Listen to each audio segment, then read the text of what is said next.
ಸಮಾಜದಲ್ಲಿ ನಡೆಯುವ ಧರ್ಮಗಳ ಆಚರಣೆಯಿಂದ ಪರಸ್ಪರ ಶಾಂತಿ ಸಾಮರಸ್ಯ ನೆಲೆಸಲು ಸಾಧ್ಯವೆಂದು ಮುಖ್ಯಮಂತ್ರಿಗಳ ಕಾನೂನು ಸಲಹೆಗಾರರು ಹಾಗೂ ವಿರಾಜಪೇಟೆ ಶಾಸಕರಾದ ಎಎಸ್ ಪೊನ್ನಣ್ಣ ಹೇಳಿದ್ದಾರೆ. ಎಮ್ಮೆಮಾಡು ಮಕಾಂ ಉರೂಸ್ನ ಅಂಗವಾಗಿ ನಡೆದ ಸಾರ್ವಜನಿಕ ಸಮ್ಮೇಳನ ಕಾರ್ಯಕ್ರಮದಲ್ಲಿ ಮುಖ್ಯ ಅತಿಥಿಯಾಗಿ ಪಾಲ್ಗೊಂಡು ಅವರು ಮಾತನಾಡಿದರು. ಎಮ್ಮೆಮಾಡು ಸರ್ವ ಧರ್ಮಗಳ ಸೌಹಾರ್ದತೆಯ ಸಂಕೇತವಾಗಿರುವ ಪುಣ್ಯ ಸ್ಥಳವಾಗಿದೆ. ಎಲ್ಲ ಧರ್ಮದವರು ಈ ಉರೂಸ್ನಲ್ಲಿ ಭಾಗವಹಿಸುವುದು ವಿಶೇಷ. ಸರ್ವಧರ್ಮೀಯರ ಸಮ್ಮಿಲನಕ್ಕೆ ಹಾಗೂ ಭಾರತದ ನಿಜವಾದ ಪರಂಪರೆಯನ್ನು ಸಾರುವುದಕ್ಕೆ ಇಂತಹ ಕಾರ್ಯಕ್ರಮ ನಾಡಿನ ಐಕ್ಯತೆ, ಸಹಬಾಳ್ವೆ ಹಾಗೂ ಸಾಮಾಜಿಕ ಏಳಿಗೆಗೆ ಕಾರಣವಾಗ್ತಾ ಇದೆ ಎಂದರು. ಅದರಿಂದ ಅವರು ಇವತ್ತು ಬೆಳಿಗ್ಗೆ ದೂರವಾಣಿ ಮೂಲಕ ನನಗೆ ಕರೆ ನೀಡಿ ಬರಲಿಕ್ಕಾಗದೇ ಇದ್ದಿದ್ದಕ್ಕೆ ತಮ್ಮಲ್ಲಿ ಕ್ಷಮೆಯನ್ನು ಕೇಳ್ತಾ ತಮ್ಮೆಲ್ಲರೂ ಕೂಡ ಶುಭಾಶಯಗಳನ್ನು ತಿಳಿಸಿಕೊಟ್ಟಿದ್ದಾರೆ. ಈಗಾಗಲೇ ಧರ್ಮಗುರುಗಳು ಅನೇಕ ವಿಚಾರಗಳನ್ನು ಪ್ರಸ್ತಾಪ ಮಾಡಿದ್ದಾರೆ. ಎಲ್ಲ ಧರ್ಮವೂ ಕೂಡ ಶಾಂತಿಯನ್ನು, ಪ್ರೀತಿಯನ್ನು, ಸೌಹಾರ್ದತೆಯನ್ನು ಪ್ರತಿಪಾದಿಸ್ತದೆ. ಯಾವ ಧರ್ಮವು ದ್ವೇಷಿಸಬೇಕು ಅಂತ ಹೇಳಿದ್ರೆ ಎಲ್ಲ ಧರ್ಮವೂ ಕೂಡ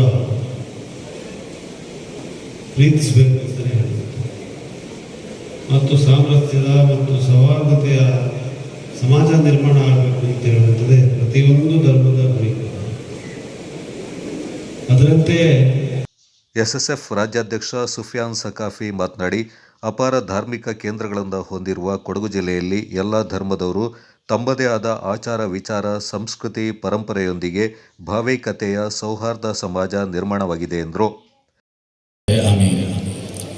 അള്ളാഹുവിന്റെ ഔലിയാക്കൾ, ബഹുമാനപ്പെട്ട സൂഫി ഷഹീദ് ഖദ്ദസല്ലാഹു സിർറഹുൽ അസീസ് അടക്കമുള്ള അള്ളാഹുവിന്റെ ഔലിയാക്കൾ അള്ളാഹുവിലേക്ക് അവരുടെ ജീവിതം തിരിച്ചു വെച്ചവരാണ്.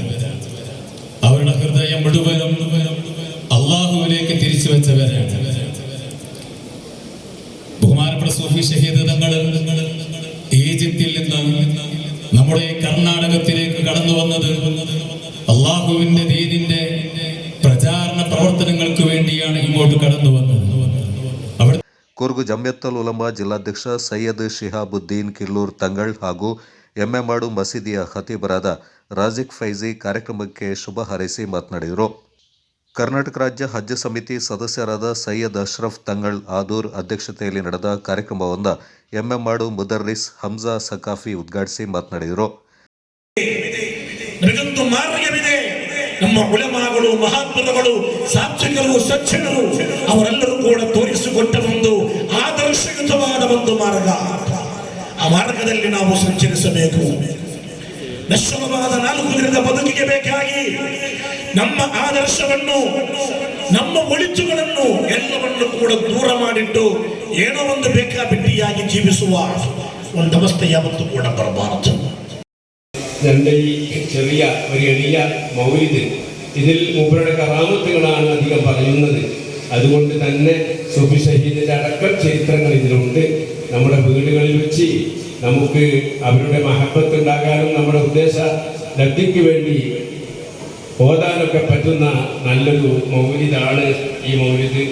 ಕಾರ್ಯಕ್ರಮದಲ್ಲಿ ಜಮಾತ್ ಅಧ್ಯಕ್ಷ ಹುಸೈನ್ ಸಕಾಫಿ, ಸೈಯದ್ ಇಲ್ಯಾಸ್ ಅಲ್ ಹೈದ್ರೂಸಿ ತಂಗಳ್, ಜಮಾತ್ ಉಪಾಧ್ಯಕ್ಷ ಚಂಬರಂಡ ಮಹೀನ್, ಮಾಜಿ ಅಧ್ಯಕ್ಷ ಅಬೂಬಕರ್ ಸಕಾಫಿ, ಇಸ್ಮಾಯಿಲ್ ಸಕಾಫಿ ಕೊಂಡಂಗೇರಿ, ವಕ್ಫ್ ಮಾಜಿ ಅಧ್ಯಕ್ಷ ಯಾಕೂಬ್, ಮಡಿಕೇರಿ ಬ್ಲಾಕ್ ಕಾಂಗ್ರೆಸ್ ಅಧ್ಯಕ್ಷ ಎಚ್.ಎ. ಹಂಸ ಮತ್ತಿತರ ಪ್ರಮುಖರು ಪಾಲ್ಗೊಂಡಿದ್ದರು. ಕೊಡಗು ಚಾನಲ್ ನ್ಯೂಸ್, ಜಕರಿಯಾ ದಾಪಕ್ಲೋ. നമ്മളുടെ സ്വലാത്തുകൾ, നമ്മുടെ സലാമുകൾ നമുക്ക് വലിയ നിരക്ക് ഫലം ചെയ്യുന്ന, നമ്മുടെ പ്രയാസങ്ങളും ബുദ്ധിമുട്ടുകളും എല്ലാം നീങ്ങിക്കിട്ടാൻ ഒരുപാട് കഷ്ടപ്പാടുകൾ, പ്രയാസങ്ങൾ അനുഭവിച്ചു പ്രവാസ ലോകത്ത് ഈ വർഷമെങ്കിലും കഷ്ടപ്പെടുകയാണ്. ആർക്കും പ്രത്യേകിച്ച് ഒരു ലാഭവുമില്ല. മഹാന്മാരെ പൊരുത്തം കിട്ടണം. അല്ലാഹുവിന്റെ ഔലിയാക്കളെ പൊരുത്തം കിട്ടണം.